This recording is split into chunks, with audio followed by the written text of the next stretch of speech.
یہ سارا اجالا ہے میرے سپن کا، مجھے نہیں پہچانے لوگ آج میرے، میں انمول ہیرا ہوں دکن کے کھن کا۔ تالیوں کو ذرا اپنی سیو کر لیں، کیونکہ جب ہم ویب سائٹ کا افتتاح کرنے کے لیے مہمان شورا کو بلائیں گے تو انشاءاللہ آپ کی بھرپور داد اور تالیوں کی ضرورت پڑے گی۔ آپ دیکھ رہے ہیں کہ ہماری مجلس انتظامیہ نے، جس میں کہ فرزندگان سلیمان خطیب بھی شامل ہیں اور دوسرے کرم فرما بھی شامل ہیں، جنہوں نے اپنی مدد سے، تعاون سے، مالی اور مشوروں سے ہماری آج کی اس محفل کو بہت سجا دیا ہے۔ اسٹیج کی رونق اور سیٹنگ سے آپ کو اندازہ ہوتا ہوگا کہ یہ مشاعرہ کسی بھی شاہ عالم ثانی یا بہادر شاہ ظفر یا مظفر شاہ ظفر، بہادر شاہ ظفر کے بھائی اگر آپ نہیں جانتے ہیں تو، کہ گھر میں ہونے والے یا ان کی ترتیب میں دیے ہوئے مشاعروں سے کم نہیں ہوگا انشاءاللہ۔ میں درخواست کرتا ہوں تمام فرزندان سلیمان خطیب صاحب سے کہ وہ اسٹیج کے قریب تشریف لے آئیں تاکہ مہمانوں سے آپ کا تعارف ہو سکے۔ جناب تمکین خطیب صاحب، جناب یامین خطیب صاحب، شاہین خطیب صاحب اور جناب تحسین خطیب صاحب، جناب مہمان شاعر محترم ندا فاضلی صاحب سے کہ وہ اسٹیج کے پاس تشریف لائیں، اور التماس کروں گا کہ لیپ ٹاپ پر www.suleimankhatib.com ٹائپ کر کے ہندوستان کے عظیم دکنی شاعر سلیمان خطیب کی ویب سائٹ کا افتتاح فرمائیں۔ میری مؤدبانہ درخواست جناب ندا فاضلی کے ساتھ۔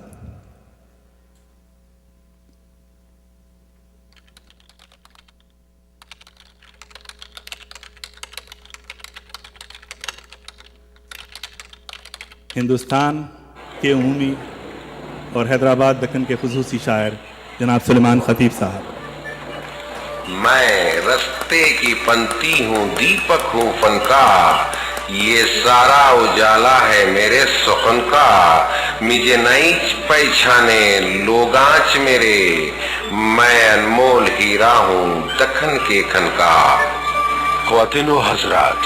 دکنی زبان کے مشہور شاعر حضرت سلیمان خطیب کی ویب سائٹ پر ہم آپ کا استقبال کرتے ہیں۔